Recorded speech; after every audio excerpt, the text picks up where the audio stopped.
કે અમારા પરિવાર જ્યારે ભેગો થાય हम्म ત્યારે એક પણ શબ્દ આર્મીનો ડિસ્કસ ન કરી. અચ્છા ये बात है, हम्म अभी ऑफिसर बने नहीं हो और जी लगाना शुरू कर दिया, કાફર કા બચ્ચા ઇધર બેઠા હુઆ હે એમ કરીને.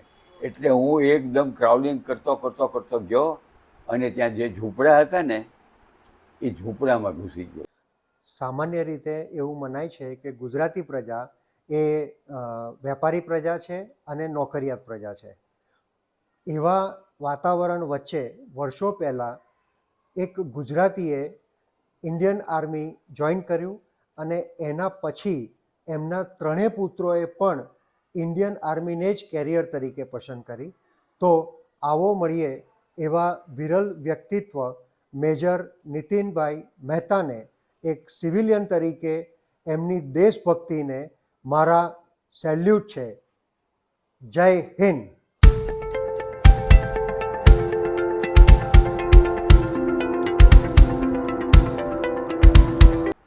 Welcome to our YouTube channel discovering duos. આજે આપણે એક વિરલ વ્યક્તિત્વને મળવા આવ્યા છીએ. એમને મળીને એક ઇન્ડિયન તરીકે તો મને ગર્વ થાય જ છે, પણ એક ગુજરાતી તરીકે મને વિશેષ ગર્વ થાય છે. તો આવો મળીએ રિટાયર્ડ મેજર નીતિનભાઈ મહેતાને. Hello sir. નમસ્તે. કેમ છો? બસ ફાઇન. હા, હવે ખાસ તો તમને એ પૂછવાનું કે ગુજરાતી પ્રજા મોટે ભાગે ધંધાદારી અથવા તો નોકરિયાત પ્રજા તરીકે ઓળખાય છે.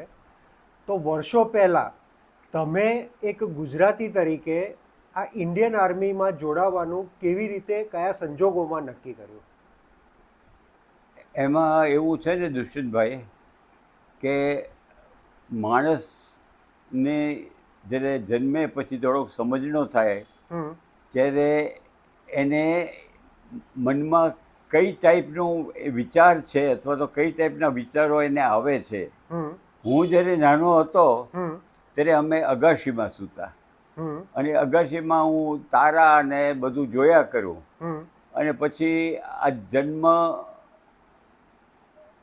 પછી આપણે જન્મ અને મૃત્યુ બેની વચ્ચેનું જે આપણું જીવન છે એ ભગવાને આપેલું છે. બરાબર.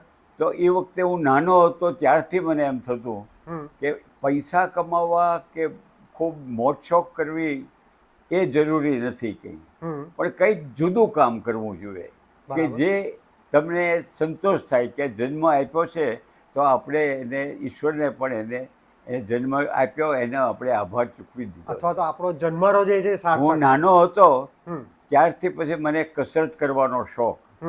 એ વખતના જમાનામાં યોગ, શીર્ષાસન ને સર્વાંગાસન ને બધું કરતો.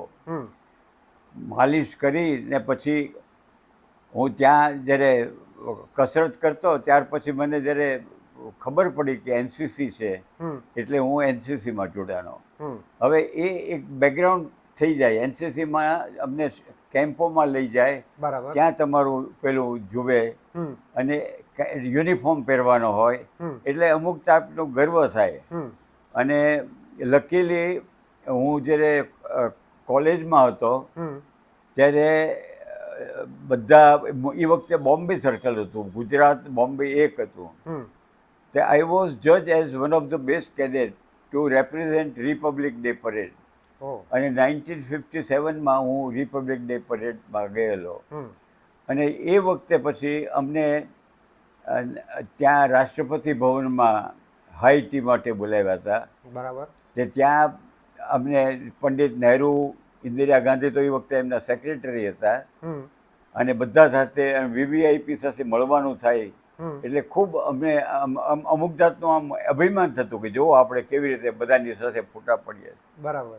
પછી ભાવનગરની આજુબાજુ મારા મામાની વાડી ને બધું હતું કે ત્યાં હું ને મારી એજના મારા મામા અમે બે બધા ત્યાં રખડતા, બધા ખેતરોમાં જઈએ ને નાના પહાડ ઉપર જઈએ ને નદી હોય તો એમાં જઈએ ને.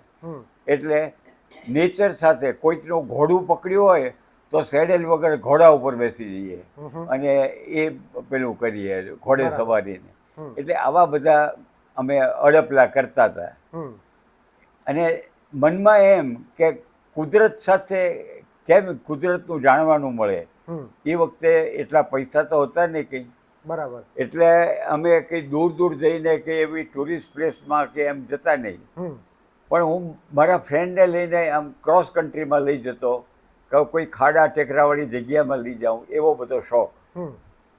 અને ત્યાર પછી હું કોલેજમાં આવ્યો. કોલેજમાં આવ્યો તો ત્યાં પછી BA પાસ ત્યાં થયો. સેલ્સ ટેક્સમાં ગયો. હવે મારું એક હતું કે મારા ફાધરના સંસ્કાર કયો કે પરિવારના સંસ્કાર કયો, મને પૈસાની લાલચ કોઈ દિવસ એ ન કરે. એટલે પછી તમે એમ પૂછતા હતા કે તમને કેવી રીતે થયું. મેઇન એ કે હું સેલ્સ ટેક્સમાં હતો તો મને સેલ્સ ટેક્સમાં I was not happy. Job satisfaction નહોતું. હા, મને ગમતું નહીં. પછી સુરત આવ્યો તો સુરતમાં મારી બધી જેટલી શોખ હતો, ડ્રામા, મ્યુઝિક, બધું શરૂ કરેલું. અને 62 વોરમાં જે આપણા સૈનિકો ખૂબ જ ઘાયલ થયા અને ખૂબ જ કેઝ્યુઅલિટી થઈ, આપણે મર્યા બધા. અને એ વખતે જ્યારે ચારે તરફ શહેરોની અંદર બોર્ડ લગાડ્યા બધા, join the Indian army, join the Indian army. અને એ જ્યારે હું બધું જોતો હતો ને સાંભળતો હતો ને વાંચતો હતો થોડું ઘણું, ત્યારે નેચરલી કોઈના કહેવાથી નહીં, પણ મને એમ જ થતું હતું કે હું શું કરી શકું. આપણે હું કંઈ હવે એકાદ જણો હોય તો તમે માથે પીડો, પણ આ તો અવડું મોટું ચાઇના, અવડો મોટો દેશ, આટલા બધા મરી ગયા, આટલા બધા સોલ્જર. પછી મને એમ થયું કે છેવટે મારી સેટિસ્ફેક્શન માટે હું આર્મીમાં જોડાઉં. અને the best way is that you offer your life. અને એથી સારું આ જિંદગીમાં તમે કાંઈ સારું ન કરી શકો. એટલે એ મારી પહેલી હતી ને એટલા માટે મને પોતાને ખબર નહીં કે હું કેટલો લાયક છું કે નહીં. જ્યારે પહેલાં મને બરોડામાં ઇન્ટરવ્યૂમાં બોલાવ્યો અને પછી તરત જ તે 6 દિવસમાં પાછો સુરત પહોંચ્યો ત્યારે મને તો એકદમ કોલ આવ્યો કે you report to Bangalore for service selection board. અને સર્વિસ સિલેક્શન બોર્ડની અંદર તમે જુઓ, મારી પાસે તો પહેરવાના કપડાં નહોતા યુનિફોર્મમાં. એટલે હું તો એક અહીંયા અત્યારે પછી તો એ IG થઈ ગયો પોલીસનો, મુસ્લિમ સૈયદ. મેં કીધું તારી પાસે કોઈ ટૂંકું પાટલું જ છે સફેદ? કે સફેદ નથી, ખાખી છે. મેં કીધું મને આપી દેજે. એટલે ખાખી, સફેદને બદલે ખાખી પહેરીને ગયો. પછી મારી પાસે કોઈ એવા ગાઉન ને એવું બધું નહીં. ત્યાં તો બધા પંજાબી મોટી મોટી મૂછોળા ને ગાઉન ને સૂટ ને. એટલે બધા મને એમ થયું કે આપણો તો આમાં ક્યાં નંબર લાગવાનો હતો. પછી અમારા બેચમાં 45 જણા હતા. તે 45 જણામાંથી બધાને કહ્યા આમ તેમ, અમને બધાને 5-6 જણાને કાઢી નાખ્યા એકદમ. એટલે મેં કીધું ચાલો, મેં કીધું આ બધા મૂછોવાળા અને આ બધા સિલેક્ટ થઈ ગયા. પછી કે this people are rejected, this 5-6 people are selected. And that was the first મને લાઇટ થઈ કે આપણે આપણી જાતને કોઈ દિવસ હલકી કે ઓછી ન કરવી.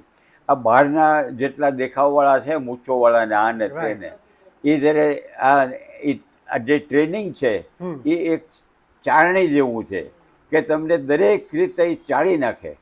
એમાંનો એક ટેસ્ટ એવો હોય કે તમારે ઉપર ચડવાનું, લેપડ જમ્પ, પછી એક પ્લેટફોર્મ આવે, પછી એક સીડી આવે, પછી એક પ્લેટફોર્મ આવે, અને દોરડો લગભગ 5 ફીટ દૂર લટકતું હોય.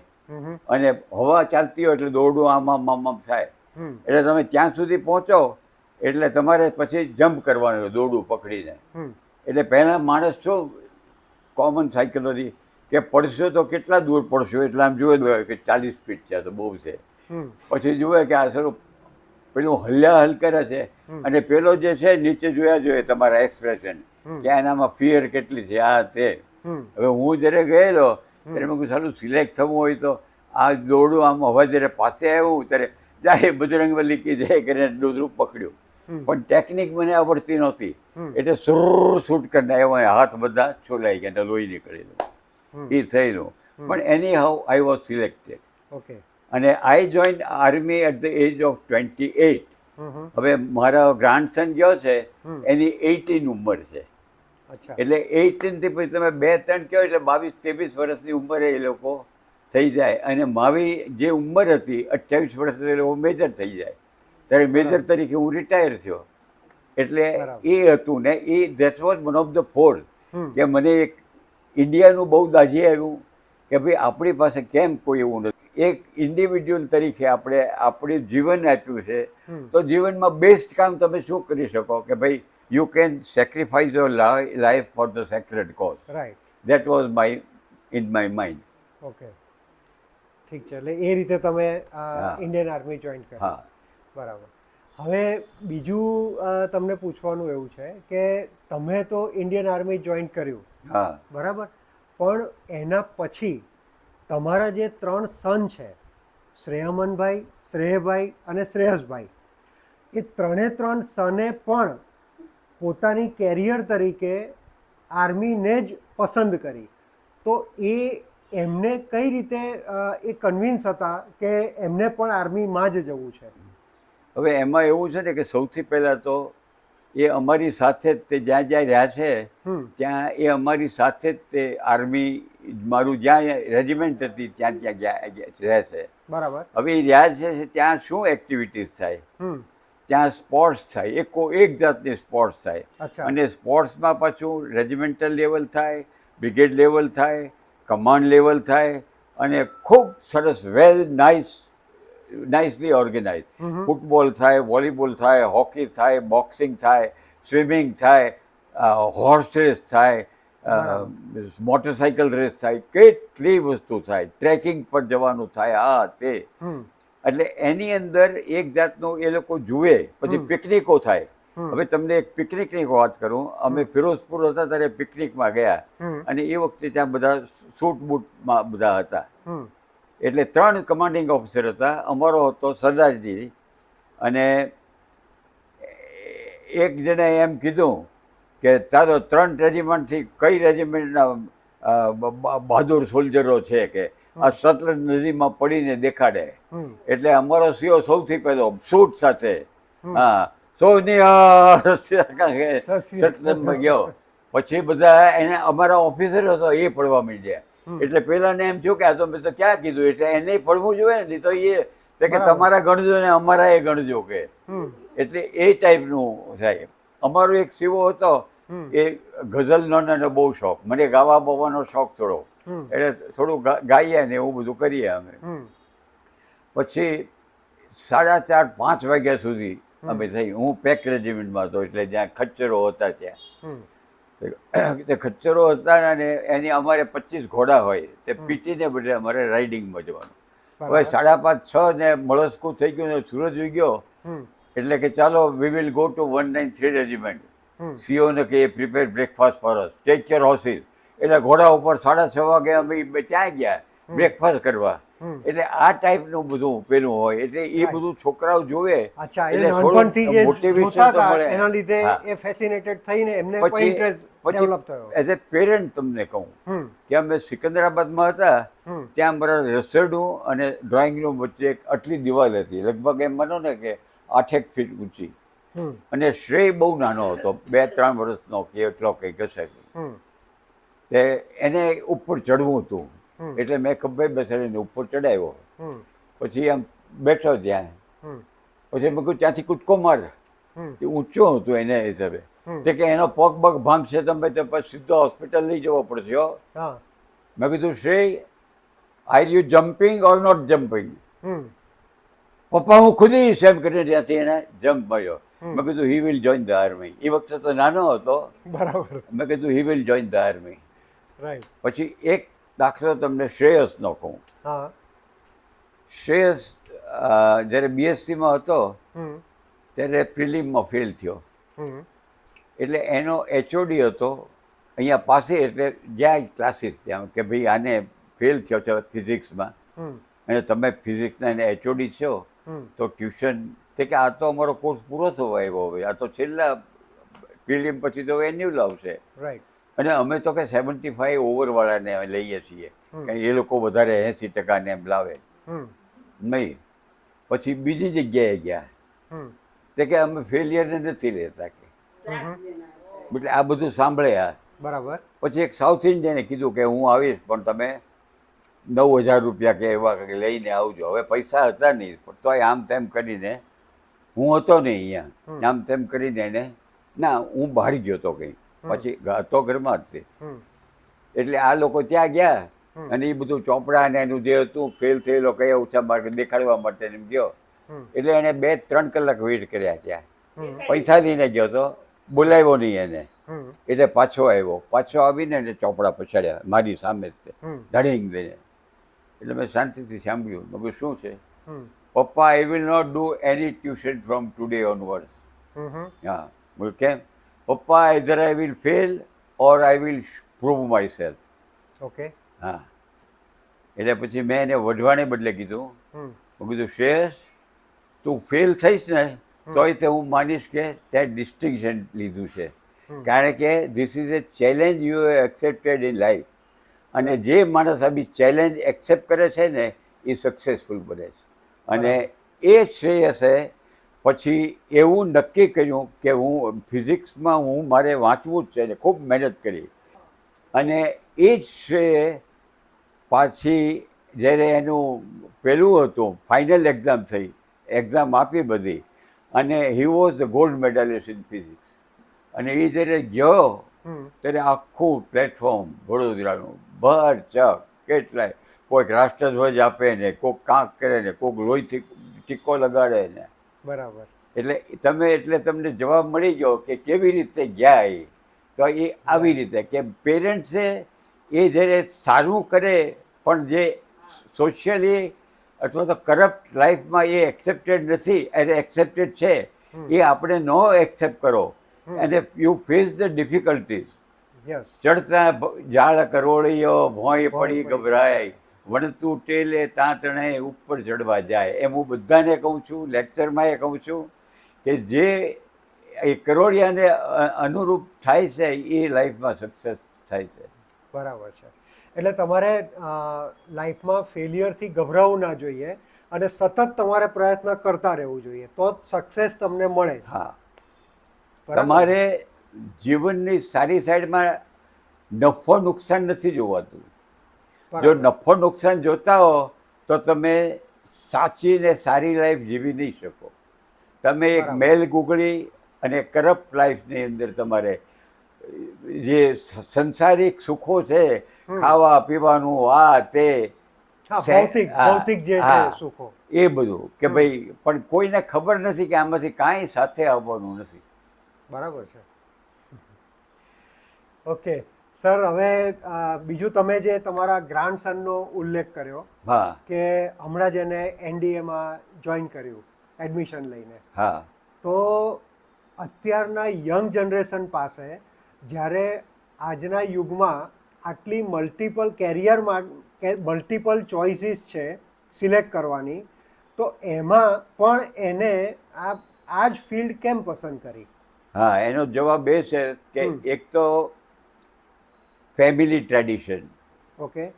તો જે આપણે શ્રેયસ તો ત્યાં પ્રિન્સિપાલ છે ત્યાં અત્યારે બાલાછડીમાં. હા. અને રોહન એનસીસીમાં એ હતો. રોહન ભણવામાં વેરી બ્રાઇટ અને એને એનડીએની સાથે કોમ્પિટિટિવ એક્ઝામે ઘણી આપેલી. એમાં એ બહુ સારા માર્કે પાસ થયો. અને એને જવું હતું એને એરફોર્સમાં, પણ ચશ્મા હતા એટલે પછી એને કેમ શું કામ એ ખબર નથી, પણ આ બેકગ્રાઉન્ડ બધી હતી. અને પોતે વેરી વેરી ડિસિપ્લિન માણસ, very intelligent, soft spoken, less spoken, પણ એનામાં ડેપ્થ ઘણી. અને એ મારી જે ત્રીજી પેઢીએ જવાનું મન થયું એનું કારણ એક જ તે કે ઘરની અંદર જે જાતનું વાતાવરણ જુએ, જે જાતની ડિસિપ્લિન જુએ, જે મા અને બાપ બંનેનું ખૂબ જ એમાં કોન્ટ્રીબ્યુશન હોય. અને જો એ મા બાપ જ્યારે છોકરાઓ નાના હોય ત્યારથી એને જો ચેનલાઇઝ એક સારી દુનિયામાં ન કરતા હોય, નાની નાની વસ્તુથી, બરાબર, નાની નાની વસ્તુથી તમારે એને ધારો કે ચોરી કરવાનું છે, હવે એના બાબતમાં તમને એક મારો બચપનનો એક દાખલો કહું, તમને ગમે એટલે કે ભાઈ આ કેવી રીતે થયું. હું નાનો હતો ત્યારે મારે મોસાળ ગયો. ત્યાં મોસાળમાં પહેલી વખતે આરસની ઉપર ગોળ એકદમ સફેદ આરસ ને એની ઉપર કેસરી ને લીલા ને એવા પટ્ટા, એવા લખોટા મળતા. તે મને બહુ ગમી ગયેલા. મોસાળ ગયો ત્યારે એટલે હું 4-5 લઈને ગજવામાં લઈને ચાલ્યો આવ્યો. પછી નિર્દોષ બાળક એટલે અમે ઉપર સૂતા હતા બધા 3જી માળ. તે પથારીમાં આમ તેમ અંદર રાખેલા, આમ ત્યાં ગયો એટલે બધા લખોટા નીકળી ગયેલા. એટલે મારી મધરે લખોટા લઈ લીધા બધા. અને પછી સવારના પરમાં ઉઠીને હું ગોતાગોત કરવા ગયો કે આ મારા લખોટે ક્યાં ગયા, હવે ખબર પડી જશે તો. પછી જે ચા પીવા જ્યારે ભેગા થયા ત્યારે મધરે કીધું, આ ક્યાંથી લાવ્યો તું? ક્યાંથી લાવ્યો? બાને ઘરથી લાવ્યો જ ને? મેં કીધું હા. શું કામ લાવ્યો તે? ચોરી કરી? હું ના, મને બહુ ગમી ગયા એટલે લાવ્યો. તે ત્યાં પૂછીને દીધું તું તો બરાબર છે. મેં કીધું ના, પૂછ્યું ને તોય ચોરી કહેવાય.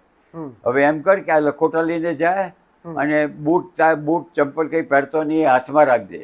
અને પછી એનાથી તું પગે લાગજે ને પછી કહેજે કે બા મેં ચોરી કરી છે અને હું હવે નહીં કરું. પછી મેં કીધું કે હું બૂટ ને બધું કરીશ, હું આપીશ ખરો, પણ મેં કીધું મારો ભાઈ સાથે આવે ને એ એમ કે હું ચોરી નહીં કરું. મેં કીધું હું નહીં કહું. તો કે ના ના, તારે જ કેવું પડે. એટલે પછી મારે કહેવું પડ્યું. એટલે આ સંસ્કાર છે. રાઈટ. હા, એટલે એના લીધે જ એ પણ ઇન્સ્પાયર થયો હશે કે મારે બીજી કોઈ જગ્યાએ નથી જવું, મારે આ જ જોઈન કરવું છે.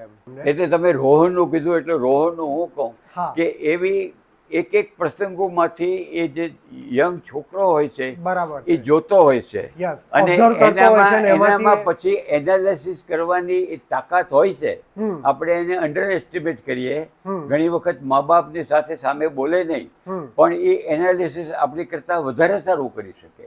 અને જેમાં સક્સેસ અને પ્રાઇડ શેમાં છે એ લોકો જોઈ શકે. અને એને લઈને રોહન કહ્યો છે. ઓકે. હવે એક તમને હળવો પ્રશ્ન કરું કે આપણે જ્યારે ધંધાદારી ફેમિલી હોય અને એનું ગેટ ટુગેધર હોય, ફેમિલી ભેગું થયું હોય તો પોતાના ધંધાને લગતી વાતો કરે. નોકરિયાત ફેમિલી હોય તો પોતાના ઓફિસીસને લગતી વાતો કરે.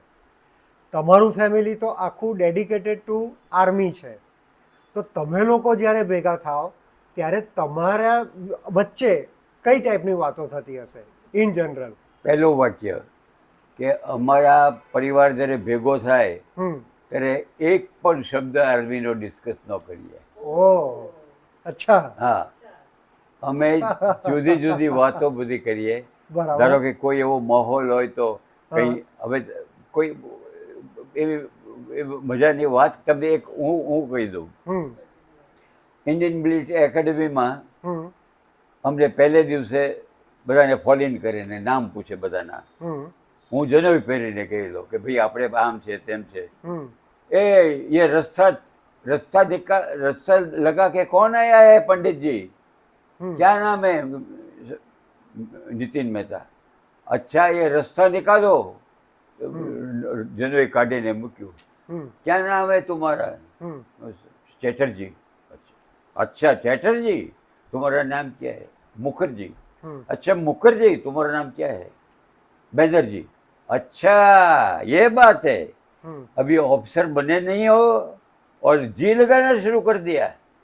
अच्छा सामने नाला दिखाई देता है, गंदा नाला, हाँ वहाँ फ्रंट रोल करो. तो दौड़ी गया, दौड़ीम धूम दौड़ीम धूम दौड़ीम धूम.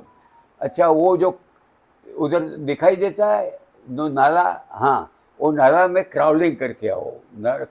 क्राउलिंग કરીને અને આખે શરીરે ગારો કિચડ ને लाइन में आ जाओ. चलो अभी नितिन मेहता तुम थोड़ा आगे खाओ. तो हूँ एकदम हो गया. तुम्हारा नाम क्या है?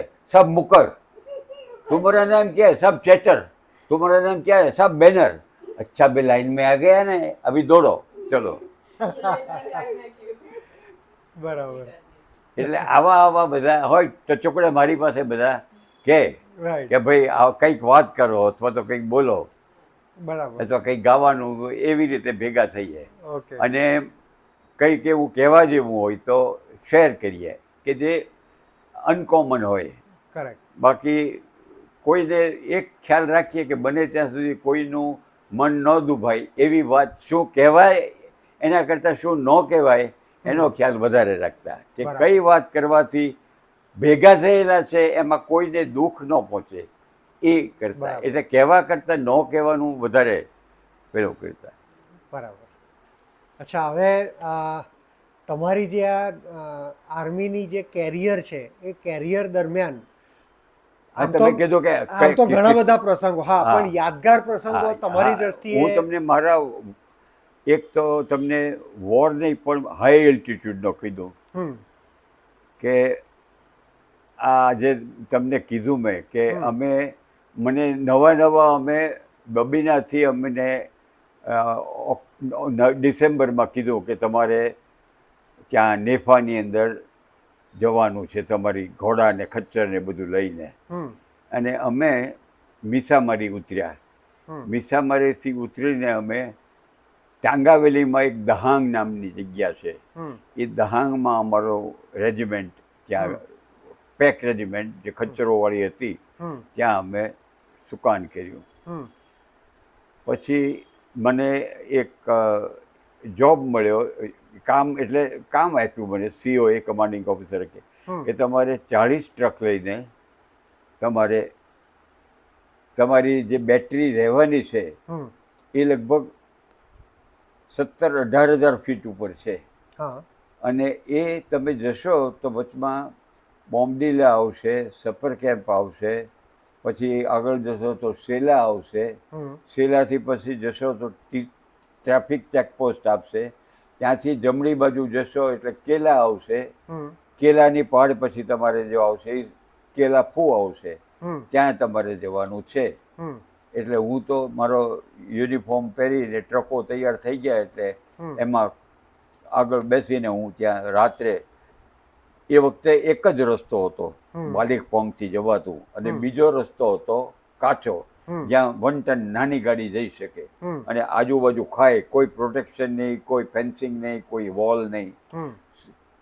એટલે આ જે રસ્તો હતો એ થોડો પાક્કો કરેલો હતો અને આઈ એમ ટોકિંગ અબાઉટ 1966. અને ડિસેમ્બરમાંથી અમે ત્યાં જઈને ટાંગાવેલીમાં દહાંગમાં અમારો કેમ્પ લગાડ્યો. ત્યાંથી અમને કીધું કે આ ટ્રક લઈને જાઓ. એટલે હું ટ્રકમાં બેઠો, 40 ટ્રક લોડ કર્યા અને મોટરનું એમ્યુનેશન લઈને અમે ગયા. લગભગ 70-75 કિલોમીટર ગયા હશું તો રસ્તામાં ઝાડો પડેલા હતા, તોફાન થયેલું હતું. એટલે ઝાડ એટલા બધા મોટા હતા કે અમે ખસેડી શકીએ એમ નહોતું. અને એટલા માટે, અને બીજું એ કે બાજુમાં સાવ ખાઈઓ હતી બધી. એટલે અમારે સૌથી પહેલાં તો એ હતું કે આ અડધા ટ્રક આમ છે, અડધા ટ્રક આમ છે, આ બધું આપણે કાઢશું ક્યારે. અને ત્યાર પછી થોડોક બરફ પડ્યો એટલે ગાડીઓ બધી ચાલતી નહીં, બધી લપસી જાય. એટલે એમાં નોન સ્કીડ ચેઇન, એક લોઢાની ચેઇનો 4 મૂકીએ અને ચેઇન નાખ્યા પછી થોડી થોડી અમે ચાલીએ. અને ડ્રાઈવરને તો એટલું આમ 5-5 ગજ પર એને સ્ટીયરિંગ પેલું કરવું પડે, કારણ કે એ જવા ન માગતો હોય પણ ગાડી લઈ જાય. એટલે ઇટ ઇઝ એ સચ એ ડેન્જરસ ડ્રાઈવ. ત્યાં મારે લઈ જવાના હતા 8 જણાને. પછી જવાય એમ નહોતું એટલે રાત્રે અમે એક જગ્યાએ મેં કીધું રાત્રે અહીંયા કેમ્પ લગાડી દો, રાત અહીંયા પસાર કરવાની. મેં કીધું યુ ફાઇન્ડ આઉટ, તમને લેવલ જેવી જગ્યા ટેન્ટ રેવી મળે ત્યાં તમે કરો. ભલે થોડે દૂર હોય પણ સેફ જગ્યાએ કરજો, કારણ કે ત્યાં લેન્ડસ્લાઇડ બહુ થતી ઘણી વાર. અમુક તોફાન નહીં હોય તો અમુક જગ્યાએ કરીએ તો અમે બધા દબાઈ જઈએ. એટલે મેં કીધું સોલિડ ગ્રાઉન્ડ હોય ત્યાં તમારે કરવાનું. ને તોફાન થાય ને વરસાદ આવે કે બરફ, તો લેન્ડસ્લાઇડો એવી થાય, તમે ટીવીમાં જોતા હશો કેટલી ભયંકર હોય. એવી જ રીતે ત્યાં cloud burst is the worst. તમને એમ થાય કે એમાં શું ખાલી વાદળું ફાટ્યું, પણ વાદળું ફાટ્યું એટલે વાદળમાં જેટલો બરફ જેવું જે હોય એ બધું નીચે આ ઢીમની જેમ આવે, બધું દબાઈ જાય બધા. બહુ ભયંકર. કુદરતનો તમે હોનર જ તમે જુઓ, બહુ.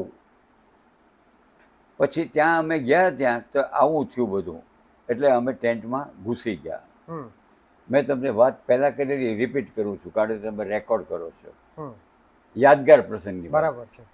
પછી અમે ટેન્ટમાં સૂતા, થાકી ગયા હતા એટલે ઊંઘ આવી ગઈ. હમ મારી સાથે એક બીજો મેજર કપૂર, કેપ્ટન કપૂર હતો.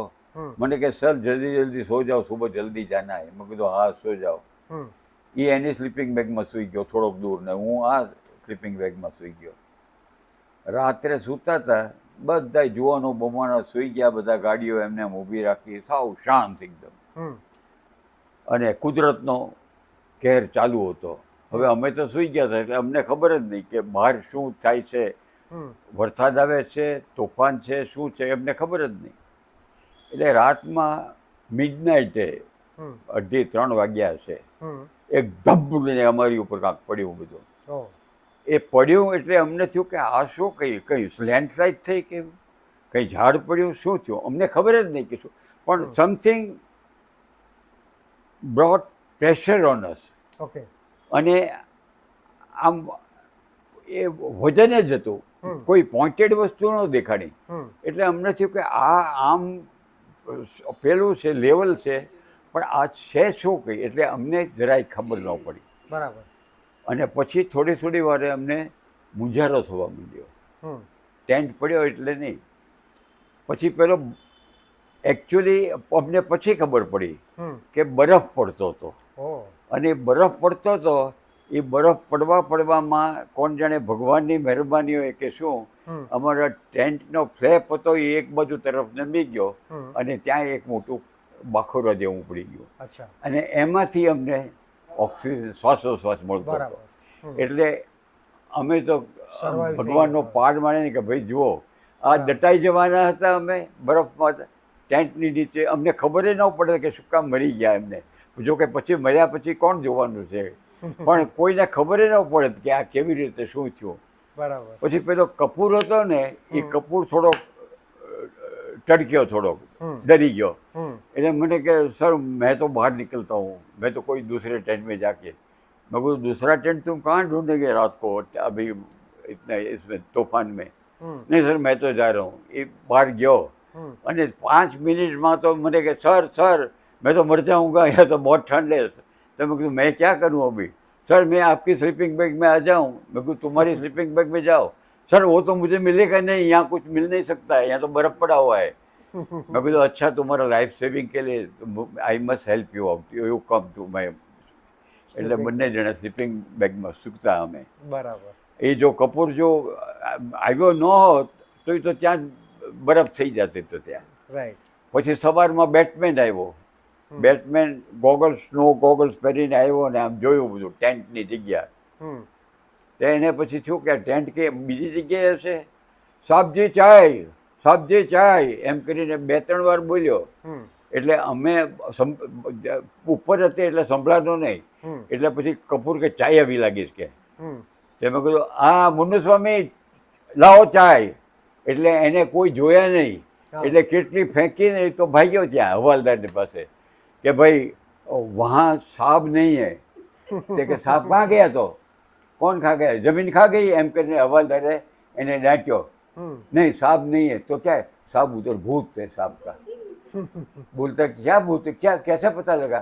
बोलते कि साहब लोग कोई नहीं है. बोलते चाय लाओ, चाय लाओ.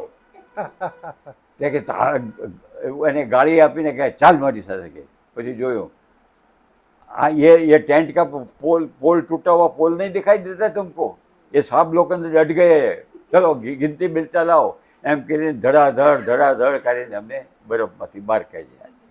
અને એવી રીતે અમારી લાઈફ બચી બચી ગઈ. એ એક પ્રસંગ. બરાબર. ઓકે. હવે પછી બીજો પ્રસંગ કહું હા. તમને. બીજો પ્રસંગ એ તમને મેં કીધો છે કે આ જ એરિયામાં acclimatisation is must. When you go for high altitude. High altitude generally starts from 9,000 feet. 9,000 feet પર અમારો એક મેડિકલ કેમ્પ લાગે. અને જેટલા ટ્રુપ્સ 9,000 થી ઉપર જતા હોય એને ત્યાં મેડિકલ ચેકઅપ કરાવવાનું, અને એને એક્લેમેટાઇઝ થવાનું. બરાબર. એક્લેમેટાઇઝેશનનો મિનિંગ એ જ થાય હમ. કે તમે બરફમાં જે જાતની કન્ડિશન હોય હા. એ જાતનું બોડીને સુટેબલ યુઝ કરો. ટુ કરવાનું. હા, અને એ બોડીને તમારે સુટેબલ કરો એટલે ત્યાં તમને કોઈ જાતની તકલીફ ન પડે.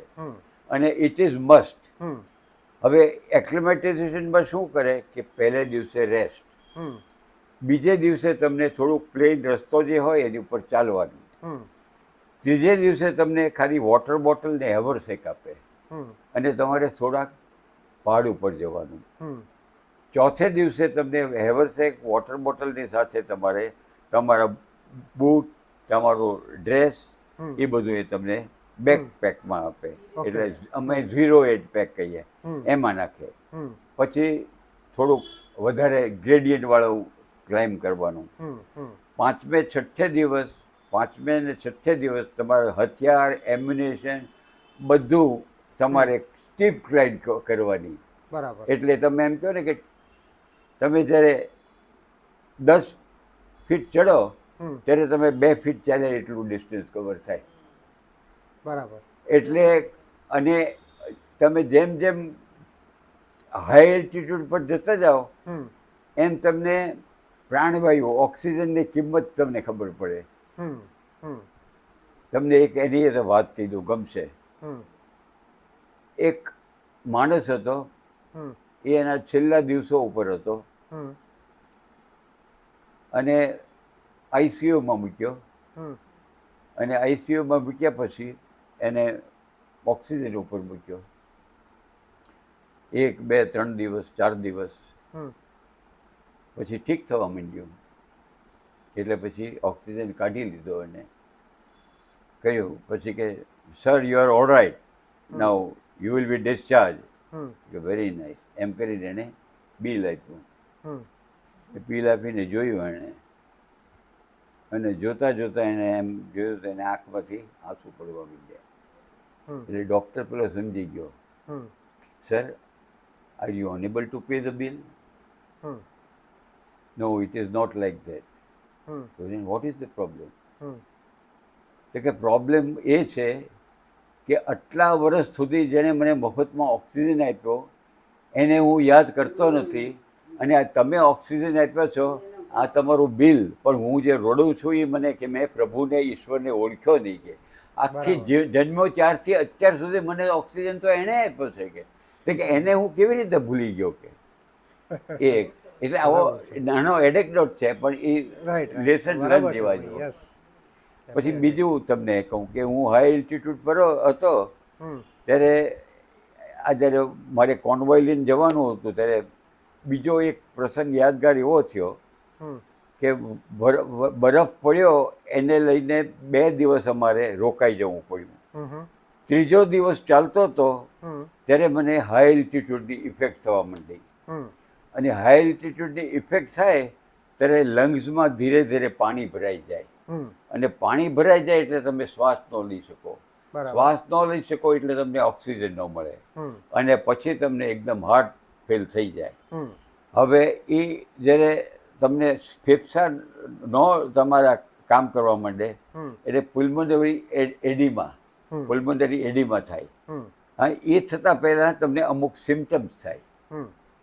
એ સિમ્ટમ્સમાં મને શું થયેલું કે સૌથી પહેલાં હું ત્યાં કોકને જે ઓફિસર ઇન ચાર્જ હતો એને રિક્વેસ્ટ કરવા ગયો કે મને કાંઈક થાય છે, પણ એમાં તમે જે કહેવા માગતા હોય તમે કહી ન શકો. બરાબર. પછી થોડુંક તમે બોલો ને ઈશારા કરો એટલે પેલો સાંભળે. પછી સાંભળીને એને ખબર પડી જાય તમારા, કારણ કે એ તો ત્યાંનો હતો એટલે એ પેલું કરે કે તમને આ હાઈ એલ્ટિટ્યૂડની ઇફેક્ટ છે, તમે હાઈ એલ્ટિટ્યૂડ ઉપર છો. એટલે એ બોલે અડધું સમજાય ને પછી કાંઈ નથી રહે. વોફલ અથવા તો ઇનકોહરન્ટ સંભળાય તમને.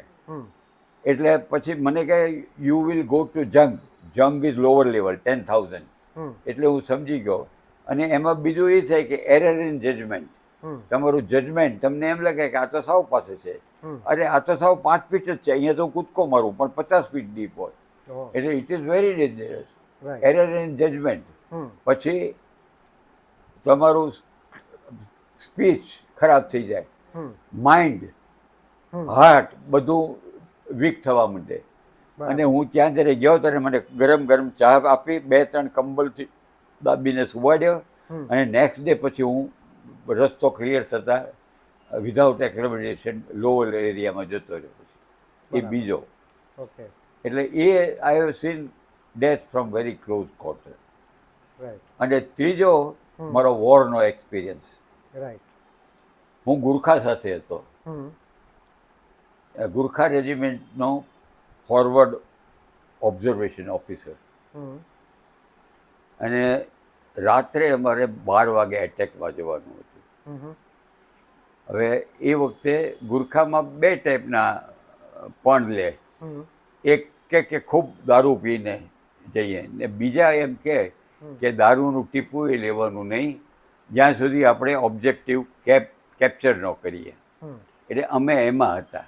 હમ, ઇન્ફન્ટ્રીની સાથે હોય એટલે રાઇફલ હોય એ લોકોની. રાઇફલ આગળ બાયોનેટ ભરાવે. હમ, એ બાયોનેટ શું કામ ભરાવવાના હોય? હમ, કે જ્યારે ચાર્જ કરતા અમે જતા જઈએ હમ, ત્યારે તમારી કાં તો બુલેટ ખતમ થઈ ગયો, અથવા તો કોઈ સોલ્જર્સ ઇન્જર્ડ પડેલા હોય, હમ, તો ઇન્જર્ડને તમારે છોડવાના નહીં. હમ, એની આખી ટ્રેનિંગ આપે. એક અને ઘૂંપ નિકાલ, ઘૂંપ નિકાલ, ઘૂંપ એમ કરીને 3 વાર છેડા મારવાના હોય. અને મરી જાય પછી જ તે તમારે આગળ જવાનું, નહીં તો એ મરતો મરતો એ તમને પાછળથી ઉડાડી દેશે. એ એની બરાબર. એની પાછળનું રીઝન છે. ઓકે. તે 12 વાગ્યાનું હતું એટલે મને કે best of luck Captain Mehta, you also best of luck hmm, એમ કરીને અમે બધા ગયા. એટલે એ વખતે અમારે એક્સટેન્ડેડ જુદી જુદી ફોર્મેશન હોય. હમ, એને ફાઇલ ફોર્મેશન એટલે 2 લાઇનમાં જાય. હમ, એક્સટેન્ડેડ ફોર્મેશન એટલે આમ આમ આખું બોર્ડર. હમ, એ ઓબ્જેક્ટિવ કરવાનું હોય એમાં ક્યાં સુધી આમ આવી જાય.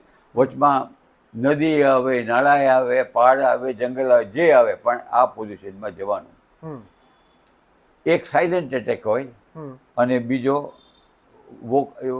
નોન સાયલેન્ટ હોય. હમ, બીજો એક એટેક એવો હોય કે જ્યાં સુધી દુશ્મનની સાથે કોન્ટેક્ટ ન થાય ત્યાં સુધી મૂંગા મૂંગા. હમ, જેવો દુશ્મન સાથે કોન્ટેક્ટ થાય હમ, એટલે તમારે વોર ક્રાય કરવાની. અને દરેકની વોર ક્રાય જુદી જુદી હોય. હમ, એટલે અમે સાયલેન્ટ એટેક અમારો હતો. હમ, અને પછી જોયું અમે કે આ દુશ્મને શરૂ કરી દીધું છે, એટલે એક્સટેન્ડેડ ફોર્મેશનમાં આયો ગુરખાલી, જય ભવાની, શિવાજી મહારાજ કી જય, હર હર મહાદેવ, ચાર્જ એમ કરીને બધા આગળ જાય બધા. હમ, અને પછી તો બધા એકદમ જ્યાં સુધી ઓબ્જેક્ટિવ ન પહોંચો હમ, ત્યાં સુધી પેલા ઘોડાને તમે હોય ને તો એ ઘોડા રાઇડિંગ ન કર્યું હોય ને તમે આમ જમ્પ પાછળ લાવો ને તોય તમને કુદાવી જાય. કારણ કે ઘોડો એક વખત જમ્પ જુએ એમ અહીં પછી કોઈ રોકાય નહીં. એ જ્યાં સુધી ઓબ્જેક્ટિવ ઉપર ન જાઓ ત્યાં સુધી એ લોકો પેલા જાય. બરાબર. મારી સાથે એક ગુરખો હતો, એને અહીંયા વાગેલું. હમ, એટલે એને મારો ખભો પકડી લીધો. અમે વી વેર ઓન ઇન એટેક. હમ, ખભો પકડી લીધો. હમ, એટલે મેં કીધું આ ખભા ઉપર વજન કોનું આવ્યું હતું? હું એટેકમાં સાहब साहब ओ बंद बहादुर, हाँ बंद बहादुर क्या है साहब, मुझे अटैक में ले चलना, मैं अटैक में आ रहा हूँ साहब, मुझे छोड़ना नहीं, सी द સ્પિરિટ. હમ, હવે મારે માટે હું જો ન જાઉં અને આની સાથે રહું તો એમ કે આ મેઇન ઓફિસર પાછળ રહી ગયો બીને. હમ, હવે આને જો છોડી દઉં હમ, તો એમ થાય કે આ અમને છોડી નહીં ગયો. સાહેબ મુझे લે ચલના. પણ ભગવાનનું કરવું નહીં, ધીરે ધીરે ધીરે ધીરે એનો હાથ નીચે પડી ગયો ને એ ડાઈ. ઓહ, પછી અમે આગળ ગયા. ત્યાં આગળ જઈને જે કેપ્ચર કરવાનો હતો એ કેપ્ચર કર્યો. હમ, પછી રાત ત્યાં રોકાણા. પાછો બીજે દિવસે ફરી વાર ઓર્ડર આવ્યો. હમ. અને જે રિઝલ્ટ લાવતો હોય એને આગળ. રાઈટ. તે અમે આગળ ને આગળ ગયા એટલે પછી પ્રેસિડેન્ટનો એક એડીસી હતો પુરુષોત્તમ કરીને, હમ, એ મારી સાથે મેજર, એ કંપની કમાન્ડર, ને હું એનો ફાયર ઓબ્ઝર્વ. એ આમ પેલો હતો ભગત, રાત્રે ઘીનો દીવો બીવો કરે ને એવું બધું. એટલે ઘીનો દીવો કરીને માતાજીને કે ભગવાનની છબી રાખેલી અને પછી મને બોલાવીને કે પ્રેયર कर लेते हैं। मैं कहा हाँ ठीक है, अटैक में जाना है। मैं कहा हाँ ठीक है, अभी प्रॉब्लम ये है कि माइंड फील्ड लगे हुए हैं, अभी कहाँ लगे हुए हैं वो पता नहीं है। मैंने ट्रूप्स को बता दिया है कि માઇન્ડ ફિલ્ડમાંથી જવાનું છે, એટલે માઇન્ડ ફિલ્ડમાં ધડામ દઈને પેલું થાય એટલે પહેલા માણસનો હાથ પગ ઉડી જાય એટલે બીજાનો કૂચો થઈ જાય, પહેલો પડે પછી ધડાકો થાય તો માણસ તો ચાલતો હોય ને એટલે એ થોડો બચી જાય અથવા તો ઓછું વાગે, પણ પાછલો હોય ને બ્લાસ્ટ એટલે એ તો ચટણી થઈ જાય સાવ। તે કે મેં 3-4 હવાલદારને કીધું કે આવી રીતે છે, તે કે 3 જણા તૈયાર થઈ ગયા, સાહેબ મેં લીડ કरूँगा, સાહેબ મેં ચલુંગા, પહેલે મેં ચલુંગા। તે કે આમાં 3 તૈયાર તો થયા છે પણ કે હું કોકને કરું ને કંઈ થાય તો પછી કે आपका क्या सजेशन है, मेन जो रोड अच्छा है वहाँ से जाना है कि पानी में से जाना है, पानी में भी माइंड लगी होगी। मैं कहूँ देखो हमने अटैक में आया और फिर ये तीसरे दिन ही हमको ये ऑर्डर मिला है, तो दुश्मन को रीऑर्गेनाइजेशन करने का टाइम कम मिला होगा, इसलिए लाइन में तो लगी होगी लेकिन अगर नदी में झरने में भी लगाई होगी तो मेरे ख्याल से इतनी इफेक्टिव नहीं होगी, तो नहीं लगेगा, लेट अस टेक चांस। नाला में से चलते नाળામાંથી ગયા અમે અને નાળામાંથી ગયા પછી આગળ જઈને અમે જે કેપ્ચર કર્યું હતું એ એરિયામાં ગયા અને સામે બધા શેરડીના ખેતરો હતા, તે એ બધો એરિયા જીતી ગયા એટલે કમાન્ડર અને બ્રિગેડ કમાન્ડર એ આમ આવ્યા, come show me the disposition of the enemy. તે પછી એ લોકો શું કહે કે ઉપર છત ઉપર ચડી અને એની પાસે 10-10 ફીટના લાંબા એરિયલ હતા, એટલે મેં આમ નીચે રહીને કીધું સર એ એરિયલ આપકા હે, we will expose our position. Oh they have ran away, they are all રેન અવે, દેર ઇઝ નો એનિમી। मैं कहूँ sir I am sitting here, you are coming from brigadier ने कीधुं। मैं कहूँ sir you are coming from rear, oh don't get scared. मैंने कहा तू टड़कन से। मैं कहूँ sir enemy are right in front of you in sugar cane field. एम बात करतो तो તે ધડાંગ દઈને એક તે પેટર્ન ટેકનો શોટ આવ્યો અને એને બ્રિગેડિયરને ઊભા હતા, એમાં બ્રિગેડિયર સીઓ એની પાસેથી ગયો અને એ એકદમ નીચે કૂદકો મારીને ભાગ્યા બંને જણા પાછળ। પછી હું ને મારો બેટરી કમાન્ડર હતો, બીજો ધડાંગ દઈને આવ્યો, 5000 ફીટ પર સેકન્ડે ઓળો 20 રતલ જેટલાનો ગોળો આવે, લાલ ઘૂમ, અને જ્યારે બાજુમાંથી પસાર થાય ને ત્યારે તમને એક 10-5-7 સેકન્ડ માટે એમ લાગે કે તમારામાં લોહી નથી, પાણી છે, એવી ફિલિંગ થાય। અને એવા 2-3 શોટ આવ્યા એટલે મને થયું કે ચાલો આમ બચી ગયા આપણે, કોઈક બચાવે છે આપણને। એટલે પછી હું ક્રાઉડિંગ કરતો જતો હતો અને ક્રાઉડિંગ કરતો જતો હતો ત્યાં તો પછી એ વખતે બપોરનો ટાઈમ હતો એટલે વિઝિબિલિટી ચારે તરફથી જોવાય। મારા બેટરી કમાન્ડરને સાથળમાં વાગેલું એટલે એ જતો રહ્યો। મારી સાથે 3 માણસ હોય, 2 ઓપરેટર હોય અને એક ટેકનિકલ આસિસ્ટન્ટ હોય, એ બધા ગ્રીડ રેફરન્સ કાઢે, નકશા જોવે ને એ બધું। હવે એકના આંગળા કપાઈ ગયા, બીજાને જે હતો એને કંઈક ખભા ઉપર કે એમ કંઈક વાગેલું એટલે 2 એ તો જતા રહ્યા, બેટરી કમાન્ડર જતો રહ્યો। ત્રીજો જે હતો એ કંઈક મળ્યો જ નહીં મને, એટલે હું એકલો, મારી પાસે એક સ્ટેન ગન, 2 ગ્રેનેડ અને મારું એમ્યુનેશન। હવે હું એકલો શું કરું? એમાં કંઈ પેલો ગામા જેવું હતું ને કે ભાઈ એક જણો આવે ને ચાલો, એમાં તો તમારે ગટ છે જુએ આટલા, when you are surrounded with enemy તમે કેવી રીતે શું કરી શકો? એમાં બહાદુરી તમારે બહાર આવીને આમ કે હું તમને મારીશ તો પેલા તૂટી પડે, તમે 1-2 જણને મારો, પણ એમાં કંઈ હોશિયારી ન થાય। એટલે મેં રિસ્ક લીધું, મેં કીધું હું હવે મારી પાસે અમારે શું આર્ટિલરીનો ઓફિસર જે ફાયર ઓબ્ઝર્વેશન હોય ને એની તરત ખબર પડી જાય, કારણ કે અમારી પાસે કંપાસ હોય, ઇન્ફન્ટ્રીવાળા દરેક પાસે ન હોય, અમે કંપાસથી જોયા કરીએ, પછી બાયનોક્યુલરથી દુશ્મનને જોઈએ, એટલે દુશ્મનને ખબર પડી જાય કે મેઇન માણસ કોણ છે એને મારો તો પછી પાછળથી તોપના ગોળા આવવાના બંધ થશે. Because I call for gun fire. પાછળ જે ખૂબ ગનો હોય ધરો, એટલે એ લોકો સૌથી પહેલાં અમને ઉડાડવાનું કરે. અને એ મેં જોયું એટલે હું ક્રાઉડિંગ કરતો ગયો. અને તમે માનશો નહીં, યુ વિલ નોટ બિલીવ કે એ વખતે મારા વાળ વાંકડિયા હતા ખૂબ. તે વાળની અંદરથી આમ બુલેટો જાય, માથામાં ન વાગે, બૂટના છોતરા ઉડી જાય પણ પગમાં ન વાગે. અને LMG, MMG, રોકેટિંગ, એરોપ્લેનનો બોમ્બિંગ, તમે કોઈ જાતનું હથિયાર મારી ઉપર નહીં ફર્યું હોય એમ નથી. અને હું એ વખતે જ્યારે આટલું બધું થતું હતું ત્યારે તમે કેટલું, જ્યારે બુલેટો તમે જોઈ ઝૂમ ઝૂમ ઝૂમ અહીંથી ઘડીક અહીંથી જાય, ઘડીક અહીંથી જાય, ત્યારે તમને એ વખતે એક બ્રહ્મ જે કહે ને કે આ દુનિયામાં તમારી કોઈ વાઈફ નથી, કોઈ છોકરા નથી, કોઈ સગું નથી, પછી આ ઝાડમાં છે એ બધા સાવ ખોટા છે, કોઈ ભગવાન છે નહીં. તમને એમ જ થાય કે આ બધું ઝાડમાં હોય ને તમને એમ લાગે કે બધું પેઇન્ટ કરેલું છે, કંઈ છે જ નહીં, નથિંગ.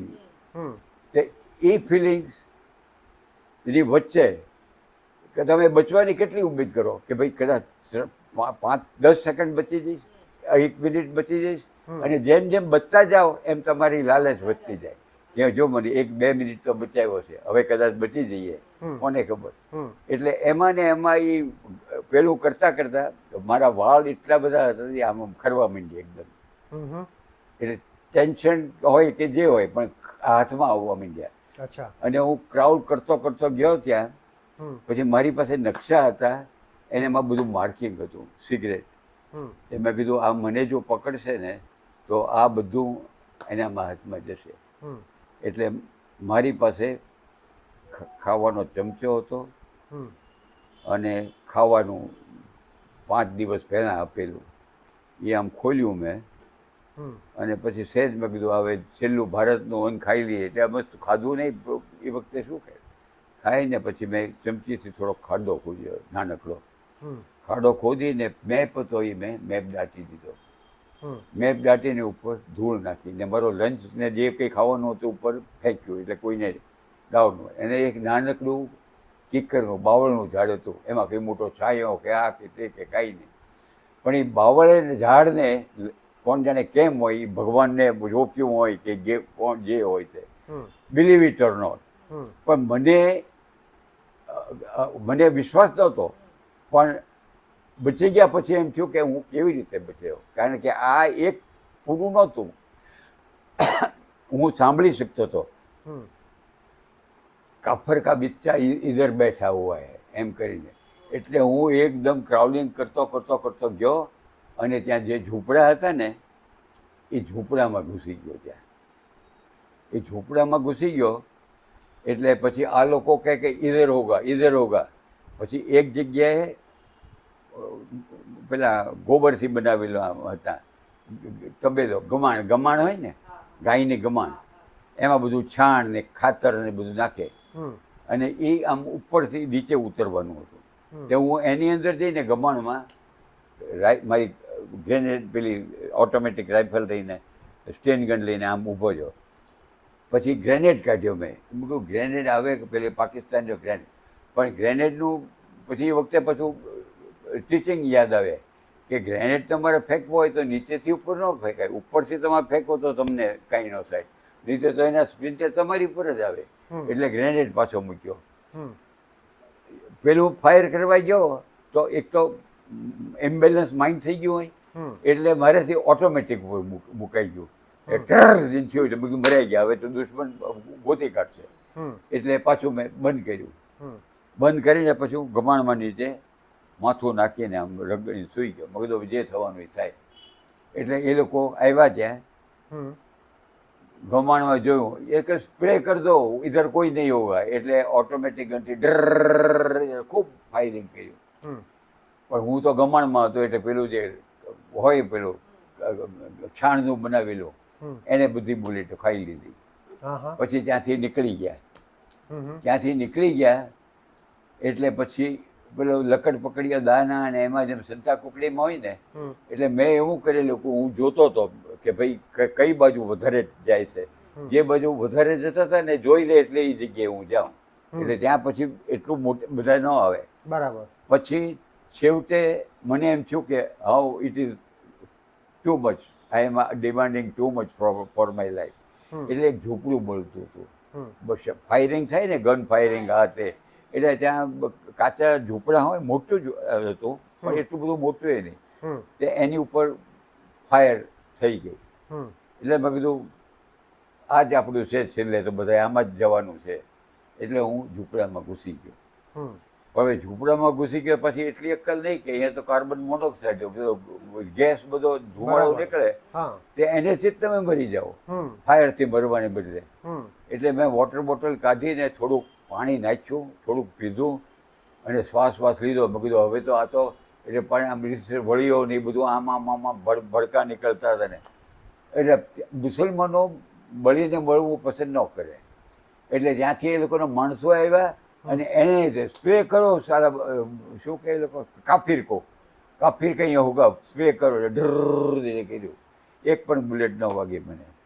અને જેવા એ લોકો ગયા એ ભેગો હું બહાર નીકળ્યો અને ઝૂંપડું આખું પડ્યું. ત્યાર પછી હજી તો આ અંધારું થઈ ગયું. હવે અંધારું થઈ ગયું એટલે મેં કીધું હવે મારે અંધારામાં કેવી રીતે બચવું.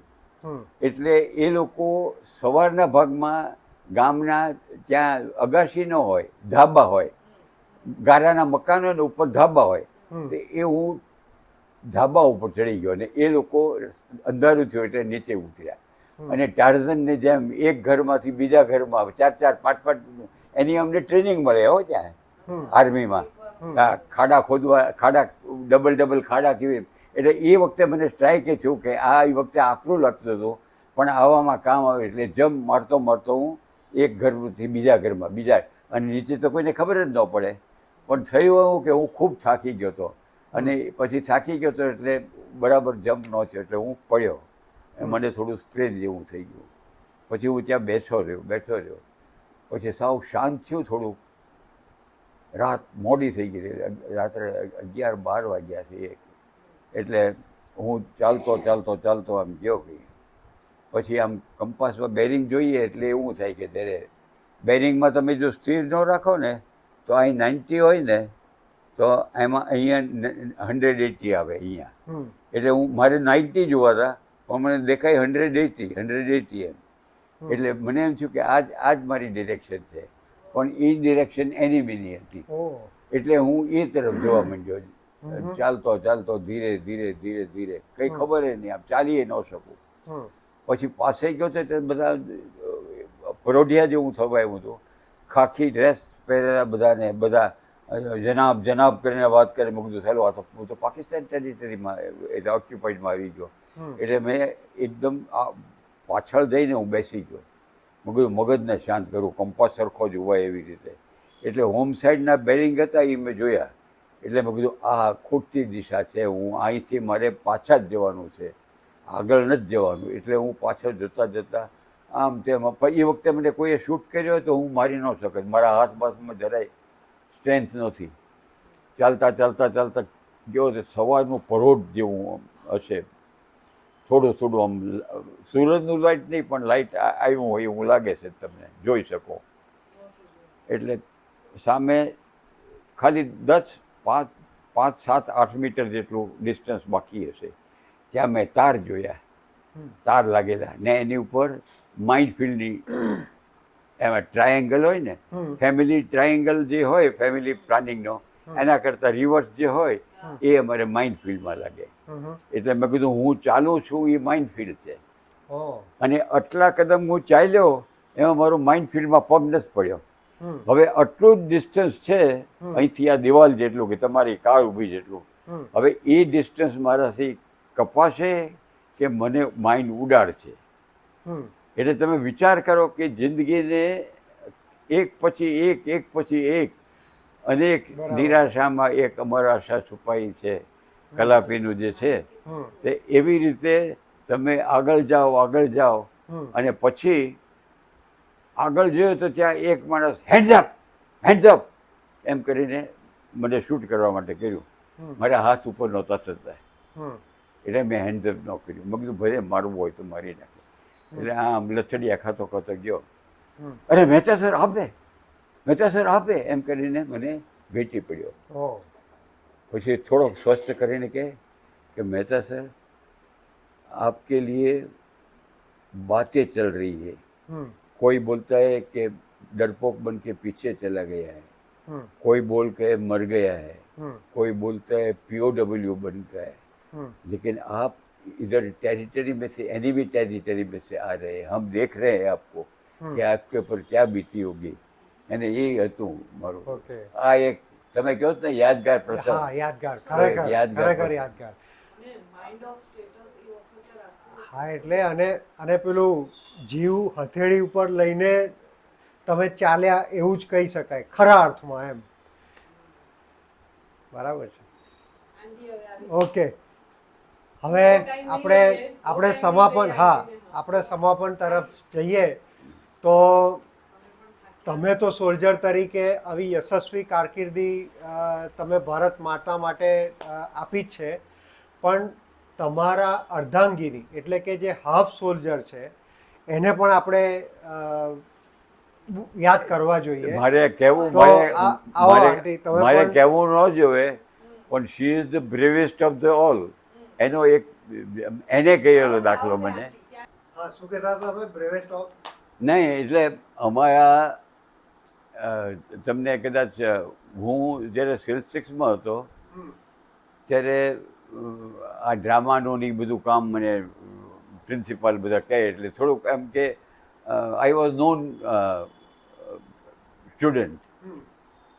એટલે એક વખત હું રૂમ કોલેજ છૂટી ગયા પછી રૂમમાં એકલો, બીજા રૂમમાં એકલો બેઠો હતો ને આઈ વોઝ કંઈક વિચારતો હોઈશ કે એમ. ત્યાં આ બેન ટક ટક ટક ટક કરીને આવ્યા. એકદમ હિંમત જુઓ. આવીને પછી કે તમે નાગર છો? મેં કીધું હા. અમે છીએ. મેં કીધું હા. મેં કીધું તમે શું કરો છો? મારા માં હોસ્પિટલમાં મેટ્રન છે અને હું એમની એક જ દીકરી છું, એટલે એ અમે ત્યાં રહીએ છીએ. તમે ઘેર આવો ને. હા. મેં કીધું ઘેર ક્યાં? ના ઘર નથી, અમે હોસ્પિટલનું એક અમારું એક રૂમનો ક્વાર્ટર છીએ, ત્યાં છીએ. ત્યાં આમ મળવા આવી શકાય પણ રહી શકાતું નથી. મેં કીધું ના આવીશ ચોક્કસ. તો કે ક્યારે આવશો તમે? પરમ દિવસે કેમ કે આવશો? તો મેં કીધું હા આવીશ. એમ વસ્તુ કેજ્યુઅલી કહી દીધું. તે પરમ દિવસે એ લોકો 3 સિનેમાની ટિકિટ લઈને બેસી ગયા ને હું ગયો નહીં. હું ગયો. મેં કીધું તે કે તમે આવ્યા નહીં કે? મેં કીધું હું તો ભૂલી ગયો. મેં કીધું મેં એમ જ કીધું કેજ્યુઅલી આવીશ એમ. તે કે અમે તો 3 સિનેમાની ટિકિટ રાખી હતી કે. મેં કીધું હું તો પિક્ચર બહુ જોતો જ નથી. તે કે અમે તો જોઈએ છીએ બહુ નવરા નવરા. એ વખતે 9 વર્ષની. 9 વર્ષ. અત્યારે કયો કેટલી હશે? 30માં જન્મ મારો. 1930માં જન્મ. ઓહો. મારો 36માં. એનો પણ 30. તમે સ્ટીલ અત્યારે નાના જ લાગો છો. સ્વભાવ એવો રાખ્યો જ ને એટલે. બરાબર છે. એને એક વખત એ નાની હતી ત્યાંથી કુકિંગ શીખી નથી, એટલે બધું ટ્રાયલ એન્ડ એરરથી બધું શીખી. પછી એક વખત કંઈક રાંધતા રાંધતા તેલ આખું ઢોળાણું, અને એ તેલ ઢળાણું તો ઉપર તો એમના મધર જ મેટ્રેન હતા એટલે બધું દોડે એકદમ. એટલે એને કાંઈક બીજું કાંઈક ધોયું હોય કે કંઈક જે હોય, અને પછી આમ સાડીમાં હાથ રાખીને કંઈક મેસેજ કહેવાય. ઉપર ગઈ. હા ઉપર ગઈ. ઉપર મધર મારા ઉપર હતા એટલે આમ ઢાંકીને ગઈ. એટલે પછી કે કેમ અત્યારે? એટલે મેં કીધું હું દાઝી ગઈ. ઊભા બહુ કેવું કાંઈ નહીં. ભલે. તો સર અમને આપની સાથે વાત કરવાની બહુ જ મજા આવી અને ઘણું બધું જાણવાનું મળ્યું કે જેના લીધે અમારા દર્શકોને પણ એનો લાભ મળશે. તો તમારો ખૂબ ખૂબ આભાર અને તમારી દેશભક્તિને ખરેખર વંદન છે. ના ના અને બસ તમારા પરિવારે પણ જે દેશની સેવા કરી છે અને કરી રહ્યા છે અમે તો તો એના બહુ- માટે ખરેખર અમે કૃતજ્ઞતાની લાગણી અનુભવીએ છીએ. તો ખૂબ ખૂબ આભાર આપનો અને આવી જ રીતે આપણે મળતા રહીશું. હા મળતા રહીશું.